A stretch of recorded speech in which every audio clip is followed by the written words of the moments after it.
most of us don't realize that just working with herbs, cooking with herbs, the fragrance, the aroma can make you feel better in so many ways. But there's a couple of tricks that most of us don't even realize. One of the biggest problems or rookie mistakes we make is chopping herbs on a board. And what happens is all those oils that are so good for us actually just sits in the wood and doesn't go into the dish that we're cooking. So the first thing I want to look at is thyme. Now this one is quite delicate and quite soft. Usually you find thyme, if you're growing it yourself, with quite a woody stem, and to use it, you just pull the little leaves off the stem. Now you can use the stems, if they're woody, straight into fish, straight into chicken, straight into lamb, and use it as a skewer. But when you're using thyme, say on eggs or on chicken, all you want to do is gently stroke off the leaves and pop them in whole, and that way the oils will infuse into whatever you're cooking and not get left behind.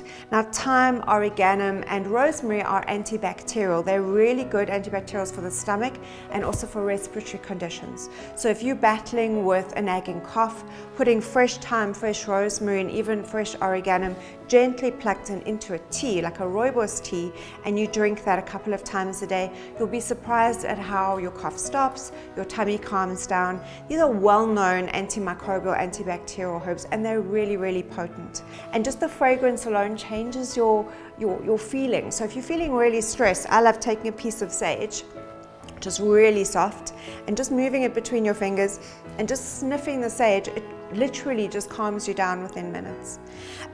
Coriander, absolutely fantastic, well-known herb in this country, everything from Indian to Malay cooking, and it's absolutely the most delicious flavor enhancer.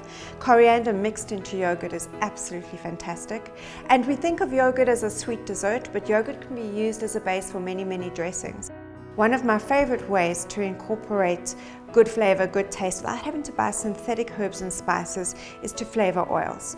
So a good quality olive oil doesn't have to cost a fortune, and I like putting them into small bottles. And the reason for this is whatever you put into your oils is going to go off. Eventually it's going to go rancid. Oil doesn't preserve things indefinitely.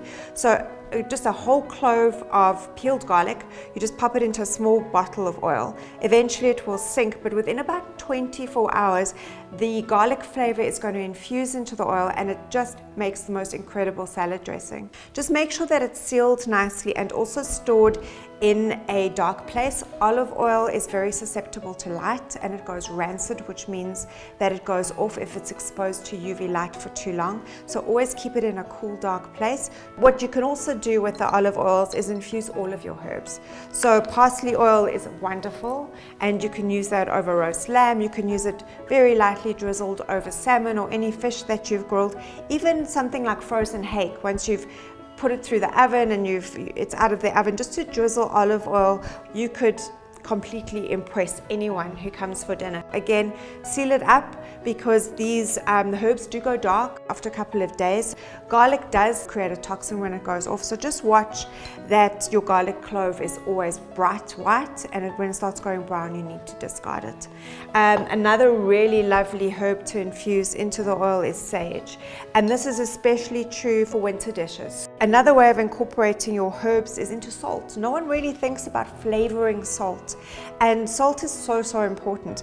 The trick with the salt though is to get a good quality sea salt. I love sea salt flakes, and the difference between sea salt flakes and normal salt is this is full of minerals. So your potassium, magnesium is all present in the sodium, which balances the sodium. And one of my favorite things to do is to take a lemon and zest it straight into the salt. And what you're doing with that is you're getting all the medicinal properties from the lemon oil infused into the salt. So you're getting the benefit from the lemon oil, which is known as nature's anti-carcinogen, together with the minerals from the salt. And that fragrance from the lemon oil, when you open this up, is second to nothing. So that's a really quick and easy hack. I just want to talk quickly as well about our really important turmeric, which is anti-inflammatory, and paprika. So your spices, which are rich in color, are really important source of polyphenols, which is what we call phytonutrients. Phytonutrients protect our cells on so many levels. And you really want to get as much color into your diet as possible. The easiest way to do it is with spices. Interestingly, when you combine them, you enhance the protective effects of these substances. So for example, when you add black pepper to turmeric, you enhance the turmeric's effectiveness or anti-inflammatory properties tenfold. Growing herbs, buying herbs is really cheap, and you can't go wrong. You can't mess it up. So really, I think the idea here is to experiment with herbs, and that may even get you inspired to try different dishes and take your cooking to another level, all healthily.